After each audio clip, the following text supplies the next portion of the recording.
Well, let's get to some Oregon State football. Joining us now here on the Fan and Comcast Sportsnet is the head coach, Gary Andersen. Coach, come in. Can you read us? I got you guys. Custom skateboard, I'd take one. Do you gleam the cube there, do you, Coach? You ever ridden the skateboard? No, I watched my kids do it. No, I'd laugh on a skateboard and then I'd wind up on my head, and about 2 seconds later, I'm out. Yeah, it looks painful to me. I'm going to need a better understanding of why I'm going to enjoy that and who's going to be impressed by it if I'm going to get on one of those. Well, hey, I hear you. 2 more key starters go down against CU. You're pretty banged up. Just can you kind of give us the rundown of just how banged up you are at this point? Yeah, we've definitely got some injuries. That's part of the game. We've got the injury report stuff should have come out. Hopefully, we get Storm back this week. That would really help us to have him get into a game and be ready to go. It looks like he is ready to go. But last Wednesday he was ready to go too. So we'll see where this whole thing sits. And Harlow is done for the year. That's a big loss. Left tackles are pretty high priority kids, and so he won't be around. And the rest of them, Treston we're just going to get Treston back to normalcy. That's the biggest thing with him and life, and that's a pretty traumatic time to go through. So he's going to take some time to get back in that situation. So everybody's banged up. We've got some issues with injuries, and we just got to get some of these kids back. But it's kind of where we're at on this team right now. One of the things I like the best about it is we do have a lot of youth that's stepping up and having opportunities to play. Some are playing better than others, but this is just another way to get some opportunity. You never want to have that happen through injuries, but it gives kids a chance to step up and play. So I'm excited to see what they're going to do when they get into Salt Lake City. Does Salomalo go out to left tackle, or what happens there? And if Storm can't go, do you have one running back? Who goes? Yeah. With Damian couldn't go last week, and so we're cruising into the wide receiver position. If all of a sudden something happens to Storm and Ryan can't go, so that's a little bit of drama. We're not going to Sands. We redshirted him earlier in the year to get him right for spring ball. So we kept his red shirt on him, his medical red shirt. So we're down. Hopefully that we can get those kids in there and they hold up. So we'll see. A tackle, it'll be a combination. Isaac can move over there and play wherever he needs to. I think it would be good to see him in a game or two out there. And so as we move to the future, we get an idea of what he can do in our offense now, playing tackle. I know he's done that in the past. But also Will be able to go in that position, and then we'll see where Fred fits. Fred was missed most of the last game also. So it's a little bit about we're trying to create some offense in a lot of different ways, and now we're trying to move some players around because we have to. So it's good. That's okay. We're going to keep banging through it, and we're going to look at it as an opportunity, not as an issue. I'm going to ask about the O-line, and I want to ask specifically about Sayamalu. What he did as a true freshman, I thought was one of the, I just think that kid is an all-world talent, and he's been through a ton, obviously, injury-wise. How close is he to being back to where he was? I don't think people have a full appreciation for what he's gone through, and he's still I'm not 100%, but just kind of where is he at getting back to where he was pre-injury? Yeah, he was so prepared, it sounded like, and I think a lot of that had to do with his dad and being around the program and coming in as a freshman to play. And, he was one of the best as a freshman. I believe he was a freshman All-American, if I'm not mistaken, when he came through here. So he was well prepared as a freshman to walk into this setting, more prepared, quite frankly, than he was this year, especially with his lower body, because the way he couldn't, he was non-weight bearing, and then he went to walking around, and then he had a setback, and then he was back to non-weight bearing, and then he was to walking around. They started to jog and didn't have any spring ball, so I can go on and on. So to say that the kid had his lower body where he wanted it to be to go into his junior year, that is not the fact, not even close to where he wanted to be, but he's gutted it out. I think he feels very comfortable with his foot right now. It's not an issue for him, and he's gaining confidence. So for what he can be and the way he's playing now is still pretty darn good, but for what he can be if he puts in an off season, and I really hope we get him back. Isaac is going to make that decision ultimately on what is best for him, and his family will help him make that decision, and we'll support whatever they come up with. But I believe if he had a true off season and could put together a great year, it'll be great for us, number one, selfishly, but for him, I want him to do what he wants, but I think he could have when he could be one of the best because he's an unbelievable talent. And he has gone through a lot. That's why I'm just happy to see him out there and the success he's having. He's got a smile on his face again. He has an opportunity to play football, but he's unbelievably competitive. Not winning games is just doesn't calculate real right in his mind, and that's another reason why I like him so much. This is Gary Andersen, the Oregon State coach, here on the Fan and Comcast Sportsnet. You're headed back to Salt Lake City. You coached at Southern. You coached at Utah State. It's a state that loves its football, man. Now, Suk here played at BYU. Just the power of football in the state of Utah. I mean, what is it like there, and what is it about football that state rallies around the sport the way it does? Well, in my short time in Oregon, I think it's very similar. I mean, football is important. I go to these high school games in the area and throughout Oregon. It has much of the same feel as the high school games that I go to in Salt Lake City.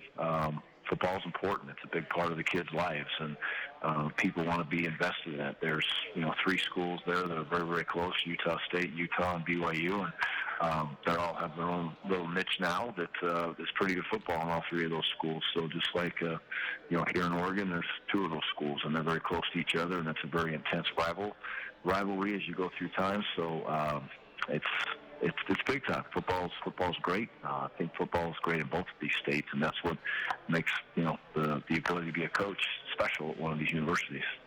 This is obviously a tough game coming up. Obviously, Utah coming off a bad loss at USC.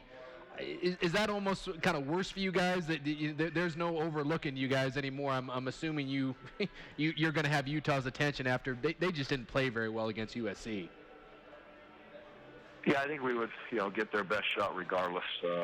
There's enough experiences on the staff with each other to understand that, the staff's going to put their best foot forward. I know that the Utah staff will put their best foot forward, but we've gained respect through from competing on the same sidelines against other teams, and we've also competed against each other. This is my 3rd time now competing against Kyle, and obviously we spent a whole bunch of years together on the sidelines together. So, but these staffs know each other well, and the teams will be ready to go. And you watch us on tape, and you better get ready for us. And that somebody can say that's coach talk again or whatever you want to say. But at the end of the day, you're going to get a team that's going to play hard.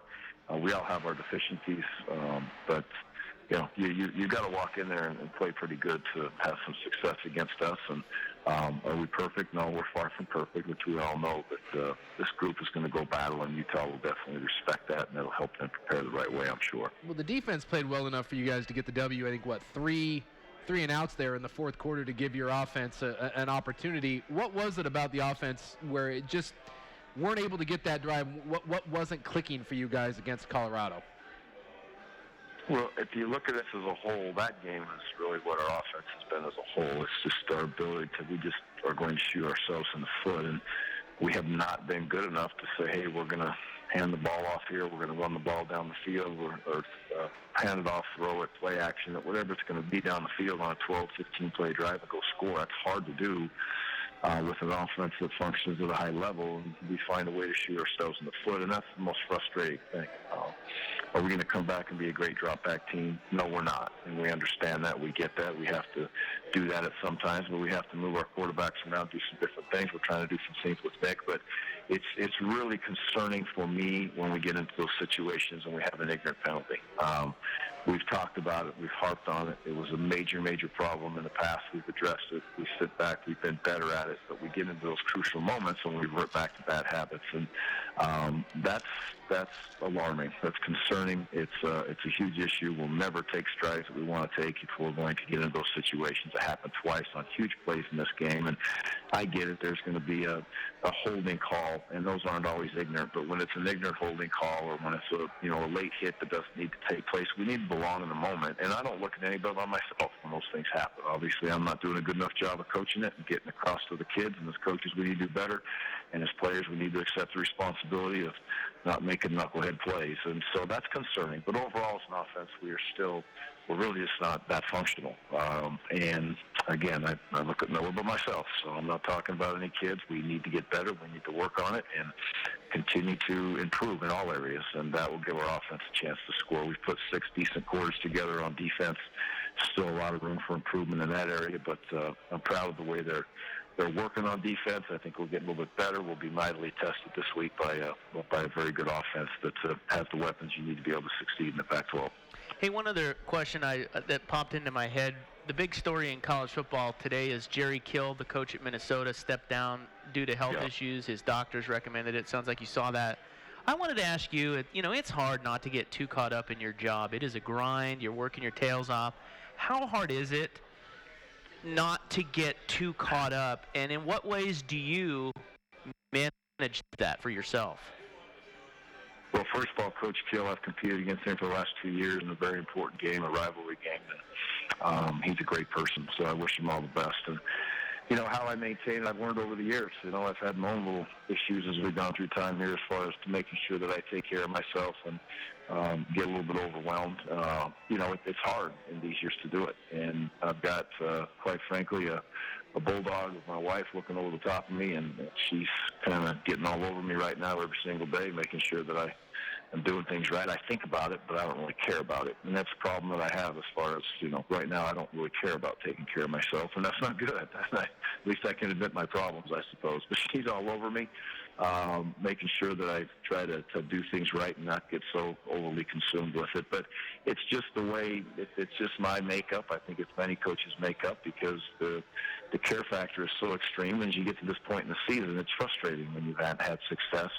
And it's really most frustrating for not the coaches and not even really the underclassmen. It's so frustrating for me, for the seniors. And that's what kills me at this time of the year, is when these kids, they're going through their year, they work so hard, and I want them to have success. And that it takes me over sometimes. I fight it every day. I'm trying to handle it the right way, but still not very good at it when I'm not having success. Well, we appreciate the honesty. I don't know how many coaches will come out and admit something like that, but like on a given work day, like what time do you get in, and what time does your wife force you to get home? I get home early. Long story, but about my second, third year as a head coach, I learned that I need to do better with my staff. And so we work, and, we try to get out of here so they can see their families. I'd love them to be able to, kiss their kids on the head before they go to bed and close their eyes. And probably not going to be there when they go to school in the morning. That's not feasible, but they can sure be there in the evening. So I try to get our guys out of here by, 8:30 at the latest, or later in the week. I'd like to see them get out of here at 6:30 or 7. We're a morning practice team, so we're up early in the morning. I like getting up early, so for me that's not a problem, but I usually try to get up during the season, 5-ish or so, and get in here, get some work done, and then I'm with the coaches, and we practice at 8:30, start meetings with the kids, and we're off the field by noon, and then we get into the work day as far as watching the film and breaking down the film. So it's a lot of hours, but trust me, I love those hours. But I have gotten smarter over the years with my assistant coaches. I want them to be around their kids. It's easier now. I go home, and it's Stacy and a couple great dames. So but I want them to go home and see their babies. Well, good on you, Gary Andersen. Thank you. We will talk to you next week. Good luck in Salt Lake City. Thanks, guys. Appreciate it. Go Beavs. All right, Coach Andersen joins us at 3:35, and then we'll replay it at 5:15 every Wednesday. It goes to show you, by the way, it's long. The grind. And that's short. Yes. I think some guys stay late. Yes, and that's why I was interested to see what his day was. I thought it was very candid to admit that he has struggled with that and taking care of yourself. And it's not just a sleep factor. It's eating. It's exercise. You know how many guys just sit at their desk and eat crap, eat garbage. He looks pretty good, though. He's lost some weight. He's lost some weight, and he works out. But I know a lot of guys, it's just, you eat takeout, and you're drinking caffeine, and you're dipping to stay awake, and you're grinding. And there was the great story about Nick Saban, that when Nick decided that he was going to be a kindler, gentler Nick Saban, one day a week he allowed the staff's family to come in and eat dinner so that they could see him, because Nick Saban isn't sending his guys home at 6:30 or 7.